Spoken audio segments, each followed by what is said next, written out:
Good morning students. तो मैं लेके आ चुकी हूँ मैथमेटिकल ऑपरेशन की दूसरी वीडियो। हम लोग आज क्वेश्चन करेंगे प्रीवियस ईयर एग्ज़ाम के, और पहले मैं 2 वीडियो अपलोड कर चुकी हूँ मैथमेटिकल ऑपरेशन के ऊपर। कल मेरे पास ज़्यादा टाइम नहीं था तो मैंने कोई लंबी वीडियो नहीं बनाई मैथमेटिकल ऑपरेशन के क्वेश्चंस के ऊपर, बट आज हम लोग कुछ क्वेश्चंस को सॉल्व करेंगे। ठीक है, आप लोगों को क्वेश्चन बोल रहा है कि निम्नलिखित में प्रतीकों में किस सेट को स्टार के स्थान पर रखा जा सकता है।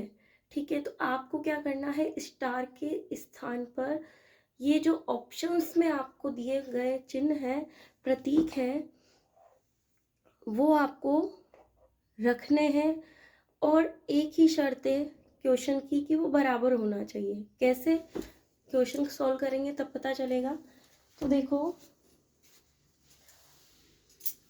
25, ठीक है, पहला ही ऑप्शन उठा लिया मैंने क्योंकि क्वेश्चन ऑप्शन के बिना हम सॉल्व नहीं कर सकते।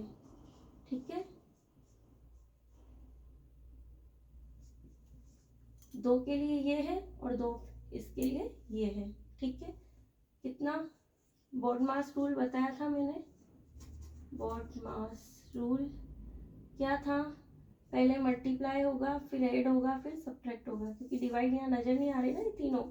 तो पहले क्या करना है, मल्टीप्लाई। 25 हुए 50 माइनस 6, 4 इंटू 11 प्लस 0, 50 में से 6 गया 44 is equal to 44। That means हमारा आंसर पहले में ही आ गया, ऑप्शन नंबर ए। आप कहोगे तो मैं ये जो 2 ऑप्शन है ये भी बता दूंगी। अगर आप मुझसे बोलते हो तो कमेंट में मुझे बताना कि मैम दूसरे ऑप्शंस भी हमें चेक करके बताओ, ताकि हम लोग संतुष्ट हो जाएं, हमें प्रॉब्लम ना आए। और हमें क्या पता आपने पहला ही ऑप्शन अपनी मर्जी से ये रख दिया हो। तो ऐसा कुछ नहीं है, जो प्रीवियस ईयर एग्ज़ाम में क्वेश्चन आया है मैं वैसे ही इस क्वेश्चन को यहाँ पे लाके मैंने पुट कर दिया है। आपको एक आइडिया लग जाता है प्रीवियस ईयर एग्ज़ाम के क्वेश्चन करने से कि किस तरीके का क्वेश्चन एग्जामिनर पूछता है, तो हम वही क्राइटेरिया लेके क्वेश्चंस को करवाते हैं। ठीक है, ऐसा नहीं है कि प्रीवियस ईयर एग्ज़ाम के क्वेश्चन ही मैंने करवाए, ऐसा नहीं है। मैं प्रैक्टिस क्वेश्चंस को भी लेती हूँ प्रैक्टिस करवाने के लिए। जो भी क्वेश्चन है वो वीडियो ज़्यादा लंबा नहीं हो जाए तो मैं काम की चीज़ें ही आप लोगों को बताती हूँ। ठीक है, तो नेक्स्ट क्वेश्चन करते हैं। क्वेश्चन नंबर 2 कर रहे हैं हम लोग। यदि गुणा का अर्थ या x का अर्थ प्लस z का अर्थ माइनस है, डिवाइड, सॉरी ना डिवाइड है ना, ये डिवाइड। ठीक है, y का अर्थ माइनस और p का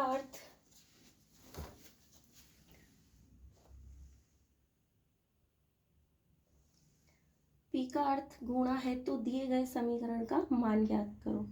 ठीक है, तो आपको क्या करना है, यहाँ पे वैल्यू पुट करनी है। क्वेश्चन बहुत इजी है ये। p का अर्थ गुणा, गुणा का अर्थ y का अर्थ माइनस, यही है, कुछ गलत किया हम लोगों ने। p x और y की वैल्यू ही हमें पुट करनी है। p का गुणा है, x का प्लस है और y का माइनस है। ठीक है, बॉडमास रूल क्या कहता है, बॉडमास रूल कहता है पहले मल्टीप्लाई फिर ऐड फिर सब्ट्रैक्ट। ठीक है, बार बार लर्न करवा रही हूँ, बार बार याद दिला रही हूँ ताकि आप भी गलती ना करो एग्जाम में जल्दबाजी में। 20 + 5 - 5, 25 - 5, दैट मीन्स 20 हमारा आंसर आ चुका है। किस किस का कमेंट बॉक्स में 20 आंसर आ चुका था बताना मुझे, कमेंट बॉक्स में मुझे बताना कि किसका 20 आंसर आया है। ठीक है, क्वेश्चन नंबर 2 हमने कंप्लीट किया। अब करते हैं हम लोग क्वेश्चन नंबर 3। क्वेश्चन नंबर 3 है, दी गई समीकरण को संतुलित करने तथा स्टार चिन्हों को प्रतिस्थापित करने के लिए गणितीय चिन्हों का सही क्रम समूह चुनिए। ठीक है, समीकरण भी संतुष्ट हो जाए और आपके जो चिन्ह है स्टार को प्रतिस्थापित करने के लिए गणितीय चिन्हों का सही क्रम समूह चुनिए। ठीक है, आपको ऑप्शन से ही ये क्वेश्चन सॉल्व करना है। ऑप्शन नंबर ए के चिन्हों को हम यहाँ पे रखते हैं।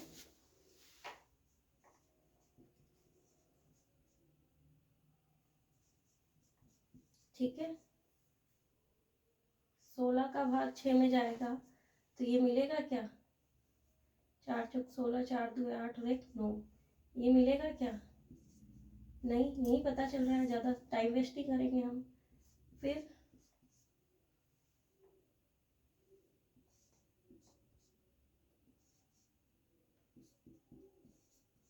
ठीक है, इसको ऐसे कर सकते हैं हम 1/24 1/6। ये आएगा क्या? 1/6 और ये 16 6 96।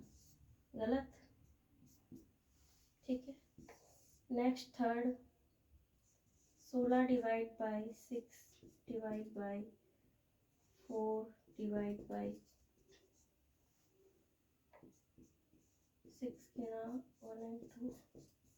ये लिख सकते हैं 6 चौक 24 1/16 और 16 इक्वल है क्या? नहीं, 3 ऑप्शन गलत हो गए। चौथा ऑप्शन है 16 गुणा 6 divide by 4 is equal to 24। ठीक है, 16 सबसे पहले भाई सब जगह तो इक्वल टू का साइन आ रहा था तो हमें बोर्ड मास रूल वगैरह देखना नहीं पड़ा। अब यहाँ देखना पड़ेगा बोर्ड मास रूल। क्या कहता है बोर्ड मास रूल? डिवाइड पहले सॉल्व होगा।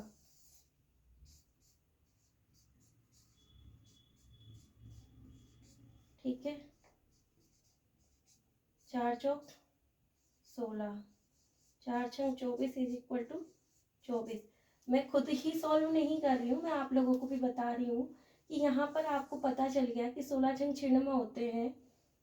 सॉरी, 16 का डिवाइडेशन है, मतलब डिवाइड का चिन्ह हटा के 1/6 भी लिखोगे, 4 से 2 से भी काटोगे तो भी आपका पॉइंटों में आंसर आएगा। ये तो कहीं से कहीं तक इक्वल होने का चांसेस नहीं है।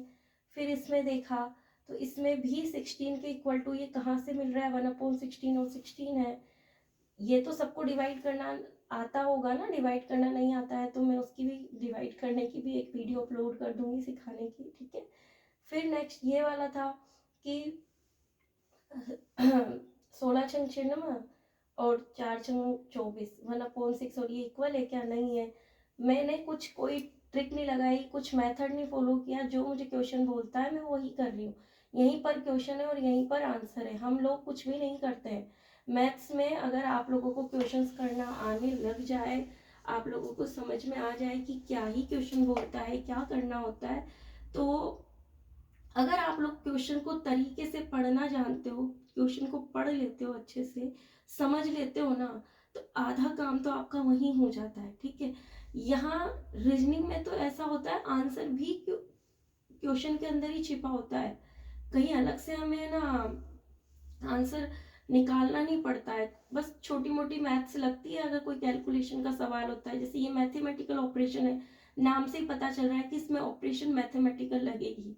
ठीक है, लॉजिक वगैरह नहीं लगेंगे, मैथमेटिकल ऑपरेशंस लगेगी। बस आपको ये मैथमेटिकल ऑपरेशन इनके लिए बोला गया है। बाकी तो ये वही रीजनिंग है कि आप चिन्हों को चेंज करके लिखो और ये चीज आनी चाहिए, इक्वल होना चाहिए। ठीक है, तो इसको रीजनिंग बोल दिया जो सूझबूझ से की जाए। ठीक है, तो मैंने सारे ऑप्शन ट्राई करके देखे, पहला दूसरा तीसरा, लेकिन तीनों ही फॉल्स हो गए, तीनों में ही वैल्यू इक्वल नहीं आई। तब जब मैंने ये वाले चिन्ह इसके अंदर पुट किए, ठीक है, ऑप्शन नंबर डी में जब मैंने ऑप्शन पुट किए तब जाके मेरे पास आंसर मिला। ठीक है, आगे की वीडियो, आगे के क्वेश्चन हम नेक्स्ट वीडियो में करेंगे। आज के लिए इतना ही, थैंक यू।